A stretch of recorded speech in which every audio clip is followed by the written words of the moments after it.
Boa noite, Brasília, boa noite, Brasil, boa noite, Além Brasil. Mais uma vez o nosso encontro semanal. São 19 horas 36 minutos, horário de Brasília, horário de verão. Estamos de novo com a TV Bancários, o nosso encontro semanal, hoje com o tema Comissão Nacional da Verdade. Para isso, nós estamos com dois convidados aqui no nosso estúdio.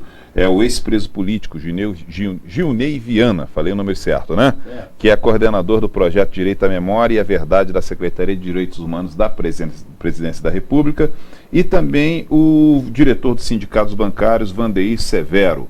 Boa noite aos dois, tudo bem? Boa noite. Tá, e você pode também participar deste bate-papo. Basta enviar um linha direta pra gente. Quer saber como? Diego vai mostrar agora. Mostra, Diego. Para participar é muito fácil. Basta acessar o site do Sindicato dos Bancários e clicar no ícone do programa. Na página de exibição, você irá encontrar o Linha Direta. Coloque o seu nome e a sua dúvida. Se achar necessário, coloque também o seu e-mail. Participe e ajude a fortalecer as lutas da categoria no programa TV Bancários. Gilney, a minha primeira pergunta é exatamente, vou te chamar de você, entendeu? A gente tá assim de par e passo. A minha primeira pergunta é exatamente para você, qual a sua contribuição desde essa época tétrica da ditadura, hoje com a Comissão Nacional da Verdade? Olha, algumas pessoas como eu já militavam na política antes da ditadura. Então, quando veio o golpe militar em abril de 1964, eu, como outros, fomos presos. Sofremos nossa primeira onda repressiva. Isso foi Rio de Janeiro, São Não, Paulo? nessa época eu era bancário, né? Era bancário. E, aliás, eu continuo sendo bancário, Certo. aposentado. Eu trabalhava no Banco de Desenvolvimento de Minas Gerais, lá em Belo Horizonte. E fui preso pelo Exército.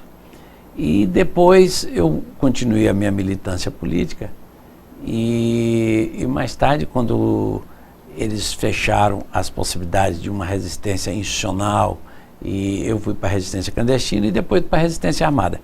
Aí eu fui preso pela segunda vez, aí eu passei 10 anos preso. 10 anos preso? 10 anos preso. 9 anos e 10 meses, né? Se você quiser arredondar, 10 anos. Belo Horizonte? Eu no Rio de Janeiro. Rio de Janeiro já. Depois eu fui para Juiz de Fora, passei 7 anos, voltei para o Rio, completei minha tabela. Não fui anistiado. Essa é uma coisa que o público precisa saber. Naquela época, aquela anistia do Figueiredo, ela teve 2 defeitos importantes.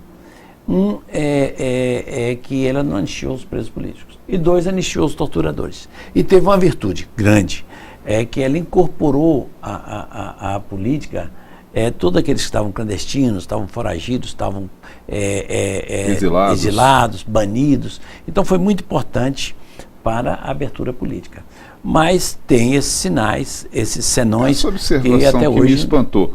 Quer dizer que essa anistia, essa pseudo-anistia promulgada pelo Figueiredo, ela não foi anistia? Os presos políticos não foram anistiados? Não foram anistiados, não foi. Eu continuei preso.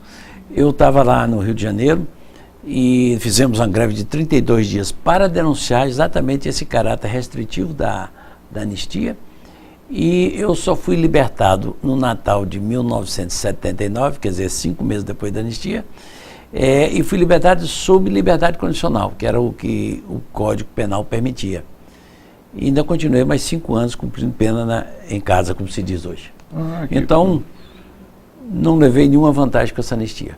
Só recentemente, com essa nova lei, que é a 10.559, que criou a Comissão da Anistia, e depois que essa comissão ela politizou o debate, aí eu resolvi pedir anistia.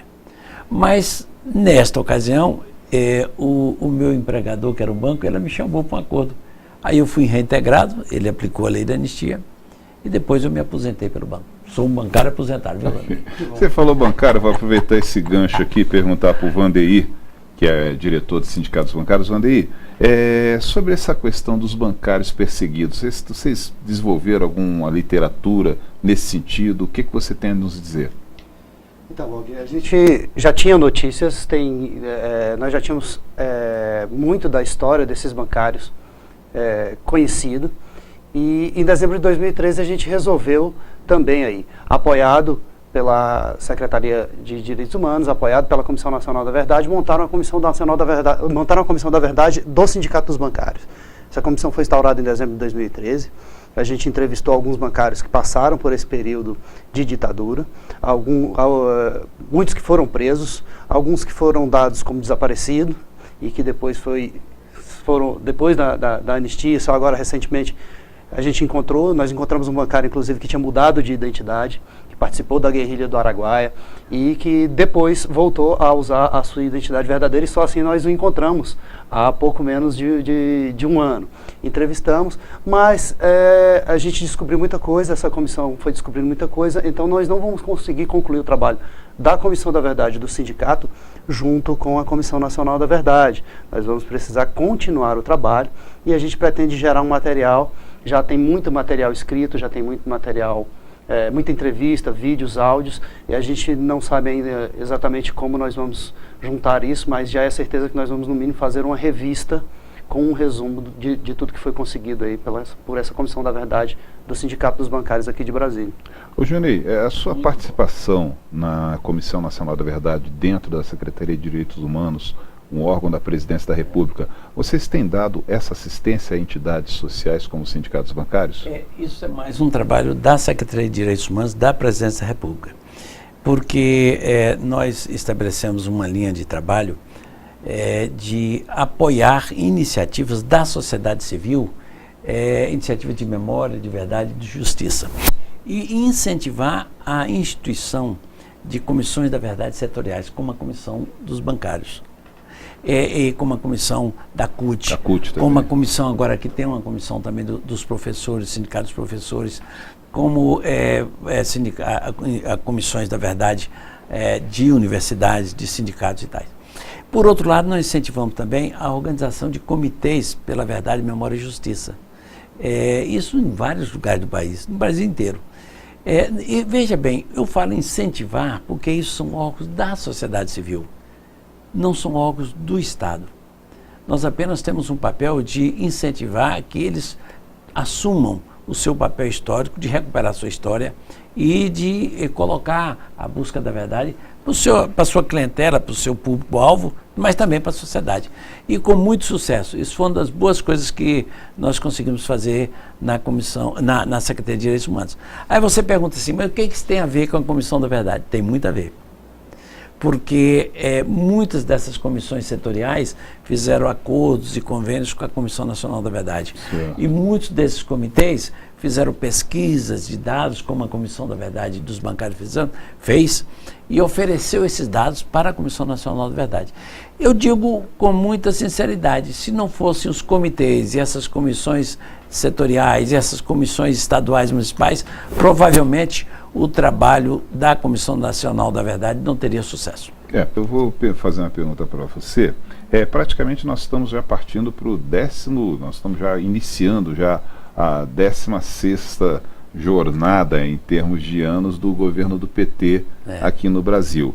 E se eu pego um cinquentão como eu, a gente pegou essa época de PSDB no governo, pegando também um pouquinho de época da ditadura, quando eu era menor, então você não ouvia se falar em comissão de verdade. Eu queria que se tivesse uma relação, como era assim há tempos atrás mesmo, 1998, década de 90, Fernando Henrique no poder, como se falava em termos de comissão da verdade ou não se falava, a partir do governo Lula em 2002? Olha, é bom a gente dar crédito a quem tem, independente de partido. Claro. Então, por exemplo, na época da ditadura, teve aquela anistia que eu te falei que tinha essas limitações. Não foi ampla, não foi geral e não foi restrita, pelo que você está colocando. Agora, no período do Fernando Henrique Cardoso, teve a Lei 9.140, que reconheceu os mortos e desaparecidos políticos. Foi muito importante, porque pela primeira vez o Estado brasileiro reconhecia a sua responsabilidade na morte e desaparecimento de opositores políticos. Ela tinha limitações também. Esse é um problema que acontece no Brasil. Você reconhece as coisas, mas deu o ônus da prova para os familiares. É como se você estabelece um órgão do Estado, mas você depende do demandante te provar aquilo que você está demandando. Isso foi muito ruim. Mas, mesmo assim, com o esforço dos familiares de mortos desaparecidos, de ex-presos, foi juntando dados que possibilitou o reconhecimento de 362 casos de companheiros mortos desaparecidos, e muitos bancários. Tem 11 ou 12 bancários nessa lista, certo? eu poderia permitir, Claro. com a licença do Vandeir, citar alguns casos. Claro. Eu vou te citar o caso, por exemplo, do Aloísio, o Aloísio Palhares. Foi presidente dos sindicatos bancários do Rio de Janeiro por 2 vezes, foi presidente da Confederação dos Bancários. Qual ano? Em 60, ele foi antes do golpe. E foi vice-presidente do CGT, que você perguntou. Olha, observa bem. Ele foi vice-presidente. Depois do golpe, ele passou por uma resistência armada, e aí ele na VPR, e ele foi morto, desaparecido. E aí você tem vários casos. José Toledo, Abelardo Rauch, que era funcionário da Caixa, o Antônio Queiroz, o Caio Pi de Souza, Luiz Alberto Sai Benevides e vários outros, você entendeu? E para não claro. Deixar de citar mulheres, eu diria a Maria Célia Corrêa. Todos bancários. Todos os bancários. A Nilda de Carvalho, que era jovem, mas era bancária, você entendeu? Então, são pessoas que estão mortas, desaparecidos. Pagaram com sua vida, entendeu? Pela luta, não só a luta sindical, mas a luta política contra a ditadura. Mas eles foram formados politicamente na luta sindical dos bancários. Certo? E tem mais, 332 bancários que foram processados pela Justiça Militar. 332. Inclusive companheiros dos sindicatos bancários aqui de Brasília. Inclusive o pai do presidente do sindicato, o Hernani Araújo. Pai do atual presidente. Do atual presidente. Olha bem como é que são as coisas. Você vê como é que a vida é, gerações de luta. Gerações de luta. É um assunto que eu vou abordar mais tarde, exatamente sobre essas gerações de luta mesmo. O que pode trazer de legado toda essa luta? Eu gostei muito de conhecer o Eduardo, certo? Eduardo, né? Eduardo Araújo. Ele tem o nome de um antigo cantor de rock, né? Por isso que eu não esqueço. Era lá de Minas. E porque é o seguinte, eu acho que é honrar o pai. Claro. É honrar uma geração, é honrar aqueles lutadores que passaram e o bastão para essa nova geração. Segurar o bastão. É muito bom isso. Eu vale para ele, mas vale para o Vandeir, vale para todos aqueles que estão nessa diretoria, né? Ok, são 19h49, horário de verão, horário de Brasília. Nós vamos fazer um breve intervalo comercial. Voltaremos com o segundo bloco desse nosso bate-papo interessante sobre a Comissão Nacional da Verdade. Você que chegou agora, os nossos convidados de hoje. Gilney Viana, que é ex-preso político, né, e coordenador do projeto Direito à Memória e à Verdade da Secretaria de Direitos Humanos da Presidência da República, e o nosso diretor dos sindicatos bancários, Vandeir Severo. Já voltaremos logo após os comerciais. Segue TV Bancários.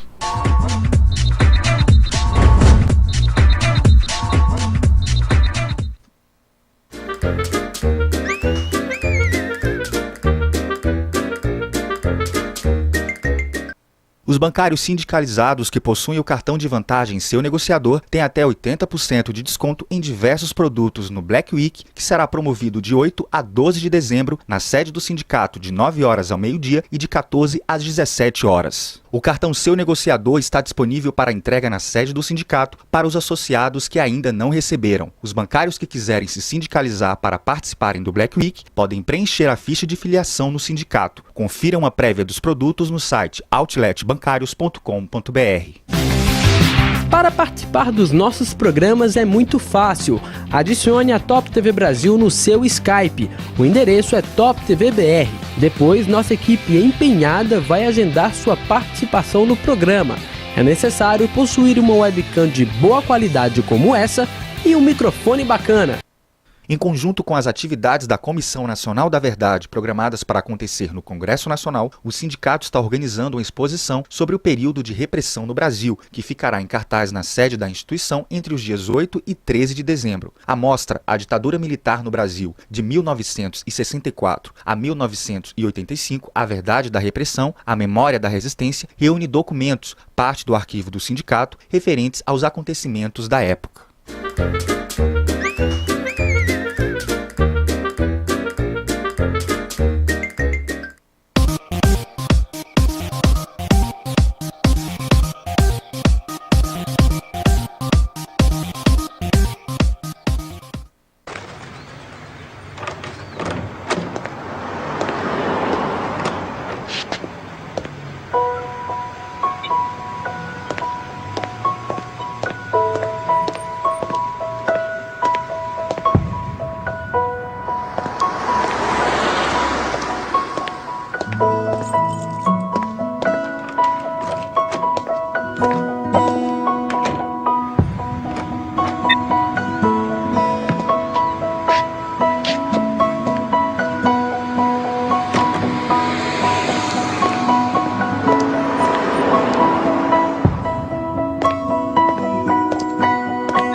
Agora sim, lançou a vinheta certa. São 19 horas 53 minutos, horário de verão, horário de Brasília. Continuando com o nosso programa TV Bancário. Estamos aqui com nossos dois convidados, Gilney Viana, coordenador do projeto Direito à Memória e à Verdade da Secretaria de Direitos Humanos da Presidência da República, e o diretor de sindicatos bancários, Vandeir Severo. Nós estamos aqui com um bate-papo interessante sobre Comissão Nacional da Verdade. Eu vou perguntar aqui para o diretor dos sindicatos bancários, Vandeir, o que você destacaria no tocante ao papel atual do sindicato, né, e a sua Comissão da Verdade e as atividades de memória? Bom, a gente, como já tinha dito anteriormente, a gente juntou o material que a gente remeteu para a Comissão Nacional da Verdade e, especificamente aqui em Brasília, a gente teve vários companheiros que foram perseguidos, torturados, presos, como o Adelino Cassis, que foi um dos fundadores do sindicato, o primeiro presidente do sindicato. Cassis ficou muito tempo preso. O companheiro Cassis, infelizmente, faleceu sem ter visto finalizado o seu processo de anistia, sem ter recebido o reconhecimento e a anistia plena. Essa anistia saiu pouco tempo depois que o companheiro Cassis tinha nos deixado. Um outro companheiro que a gente perdeu também ao longo do tempo, o companheiro Alvimar, que nós não conseguimos mais entrevistá-lo, mas conseguimos entrevistar toda a família do companheiro Alvimar, que nos contou aí as histórias, as histórias de tempos de cárcere e de tempo de fuga, e vários outros. O Antunes, Fiuza, que também foram diretores do sindicato durante a ditadura e que tiveram que fugir e que foram presos e que foram torturados.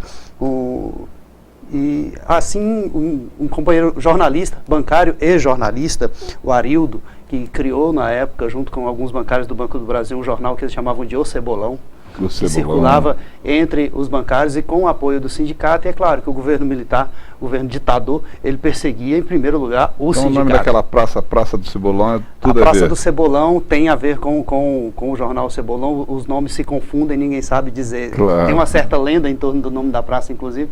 Ninguém sabe dizer se o nome foi dado primeiro à praça ou ao jornal. Mas acredito eu que é o jornal. É. Mas a gente deixa pelo menos alguma memória boa dessas memórias tão ruins que a gente levantou. E de repente aquele, não querendo te interromper, já te interrompendo, aquele de repente, aquele filiado dos sindicatos bancários que tem um parente que também foi bancário, a exemplo do que o Gilney citou aqui, o pai do nosso presidente Eduardo Araújo, que tem algum material, que tem alguma memória, como que ele pode fazer para passar isso para o sindicato? Em primeiro lugar, entrar em contato com a gente. Não interessa qual é o material. Muito boa essa sua pergunta, porque a gente conseguiu muita coisa assim, com alguns bancários que tinham isso guardado, famílias de bancários que guardaram isso. A gente montou todo um esquema para tratar documentos e memórias da época e preservar. Se quiser doar para o sindicato, a gente tem como guardar isso, tem como preservar. O companheiro Tolendal, por exemplo, que esteve no sindicato há pouco tempo atrás e que é um militante histórico dessa época, nos trouxe muitas fotos, das quais ele não queria se desapegar, ele queria que ficasse com ele. Então nós estamos microfilmando esses documentos, estamos microfilmando as imagens também. Então se você tem algum material dessa época, traga para a gente. O nosso centro de documentação vai tratar, e se você quiser doar, o sindicato tem como arquivar isso e tem como manter isso numa exposição permanente depois. Se quer ficar, se o material é seu, é uma recordação da época que a pessoa às vezes não quer deixar, mas traga pra gente que a gente vai fotografar, a gente vai microfilmar, e isso vai ficar na memória das pessoas e vai gerar aí uma exposição depois. E a gente vai, durante o ano de 2015 agora, a gente vai apresentar esse resultado aí mais abertamente para a sociedade assim que a gente tiver o material concluído. Ok, eu vou voltar aqui com o Gilney e vou também retroagir uma pergunta que eu lhe fiz no primeiro bloco sobre a questão da contribuição na época do governo do PSDB aqui no Brasil, no tocante à Comissão da Verdade. A minha pergunta é uma pergunta simples, objetiva e clara. Você acha que, de repente, vamos colocar assim, faltou um pouco de vontade de incentivar a questão da Comissão da Verdade por questões de dar um freio em possíveis indenizações à família? Não, eu não acho isso não. Eu acho que era mais um temor político. Essa questão, no Brasil, é um costume histórico assim, de achar que fazendo indenizações você resolve problemas políticos. Isso nós que somos ex-presos, nós que somos vítimas da ditadura, nada paga. Não aceitamos nada disso. Não aceitamos nada disso. certo? Mesmo porque eu sou um trabalhador, você entendeu? E como os outros, você entendeu? Nós vivemos com o nosso próprio trabalho. Agora, o que acontecia? Até hoje existe um certo temor de que uma parte dos militares não aceitariam toda a verdade dos crimes que foram cometidos por eles. É bom que se diga. Até hoje mesmo você vê que alguns militares da reserva estão contestando a Comissão Nacional da Verdade. Inclusive até com representatividade na Câmara dos Deputados. Tem uma pseudo-bancada que protesta tem uma bancada. a turma. Isso é lamentável. Mas como é lamentável também que tem alguns jovens falando que é melhor o tempo da ditadura que o tempo da democracia. Esse assunto agora, então, mas até que é contribuição aqui do Vandeir, dessa garotada nova hoje, fazendo manifestação em São Paulo, levantando faixa, querendo a ditadura de novo, a militarização do poder no Brasil. Nós temos uma companheira bancária que costuma dizer o seguinte: a gente não faz luto, a gente não fez o luto da ditadura, e ele só está sendo feito agora. É impressionante que o Brasil tenha sido o último país, o que mais demorou a instaurar uma comissão da verdade. Todos os outros países que passaram por esse tipo de sofrimento, por esse tipo de golpe, instauraram imediatamente uma comissão como essa. O Brasil demorou tantos anos e só foi instaurado no governo de uma cidadã que foi torturada por esse regime. Torturada e presa por esse regime, a presidenta Dilma Rousseff. E se você não tem essas memórias, se as pessoas não leem, não se informam, não veem o que aconteceu na época, se você esquece, você permite que acontece. Então é o que a gente pensa, que esse trabalho é feito e tem que ser feito para que não se esqueça, para que nunca mais aconteça. Porque só quem tem memória, só quem viu, quem não viveu, mas leu e viu e conhece, e só quem puder conhecer os relatos das pessoas que passaram por essa época vão saber que definitivamente é algo que a gente tem que trabalhar para que nunca mais aconteça. E qual o legado que você acha que essa garotada está trazendo dessas épocas, que assim, essas épocas, não digo nem épocas, essas épocas extremamente difíceis e ao mesmo tempo representativas? Você fala da época da luta contra a ditadura? Isso. Olha, essa garotada de hoje, de repente, uma sim. neta sua, sim, entendi. Um filho seu. Olha, primeiro teve um período muito longo que esse assunto só era trabalhado por ex-presos, por familiares de mortos desaparecidos e por alguns lutadores de direitos humanos, na universidade, nas igrejas, no centro de... Então era muito limitado. E fica parecendo que nós estamos defendendo interesses próprios quando nós estamos defendendo interesses da sociedade. E segundo, durante muito tempo o Estado brasileiro, ele e os governos sucessivos, eles temiam tratar esse assunto como se isso fosse objeto de uma luta fratricida entre brasileiros e não de reconciliação. E também, terceiro, alguns imaginavam que a gente podia reconciliar a nação se não houvesse apuração dos crimes da ditadura, o que para nós é impossível. Então, veja bem, esse apagão durante uma geração impossibilitou que jovens que estão vivendo hoje ou viveram nos últimos 10, 15 anos na escola não tivessem a informação devida sobre os crimes da ditadura, sobre a situação que era a ditadura. Por isso que alguns, é a minoria, é bom que se diga, né, que fica nas ruas e reclamando volta da ditadura. Agora mesmo saiu uma pesquisa do Datafolha indicando que 66% da população brasileira acha a democracia melhor do que a ditadura. Então, não venha com essa de ditadura, que não na população. Porque para mim esse número deveria ser bem maior. E eu fiz até uma época, eu escrevi uma crônica para o Jornal de Brasília, que você pega essa garotada, um país sem memória, um país triste. Você pega uma garotada hoje falando de neonazismo, pregando neonazismo. Coisa de louco. Poxa, se você pegar uma época tétrica como foi a época do nazismo, mesma coisa da ditadura. Sim. Nós abordamos isso aqui na Semana da Consciência Negra com a companheira Jacira e o presidente do Sindicato dos Bancários. A garotada hoje, o negro não teve herança. A garotada hoje, você pega em termos de heróis, quem são seus heróis negros? Só sabe de Zumbi dos Palmares, porque é a única coisa que apareceu na história. Agora, tantos heróis negros que existiam no Brasil. Então, é um país que não tem memória, é um país triste. Gente, nós são 20 horas, 3 minutos, horário de Brasília, horário de verão, nós estamos chegando ao finalzinho do nosso programa. As suas considerações finais, primeiro, Vandeir, aqui para a câmera 1. Bom, Esse é um bate-papo até rápido para um tema tão grande. A gente espera que as pessoas discutam isso, que as pessoas conversem sobre isso.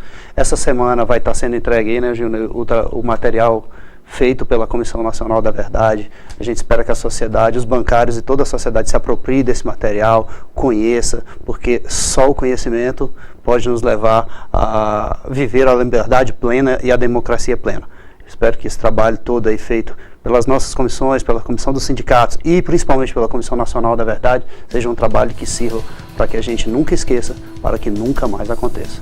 Ok. Gilney Viana, suas considerações finais sobre a sua participação deste programa aqui para a Câmara 1. Primeiro, agradecer aos sindicatos bancários, o seu programa, o seu entrevistador, né, que eu já conheço de outros eventos, pelo convite. Segundo, dizer que nós estamos completando uma etapa da recuperação da memória, da busca da verdade e a busca pela justiça. Entendeu?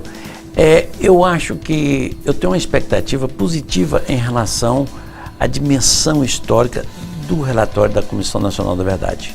Mas não tenho uma expectativa tão positiva em relação ao grau de investigação que eles fizeram, particularmente sobre mortos desaparecidos.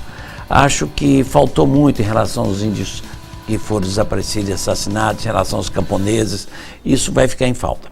Ou melhor, vai ficar devendo para uma nova etapa. E aí nós vamos começar uma outra etapa. A etapa da gente continuar a luta para esclarecer aquilo que não foi esclarecido e de buscar justiça, porque não é possível que nós tenhamos plena democracia, que nós completemos a transição da ditadura para uma plena democracia sem julgar os torturadores e os criminosos de lesa humanidade. Ok.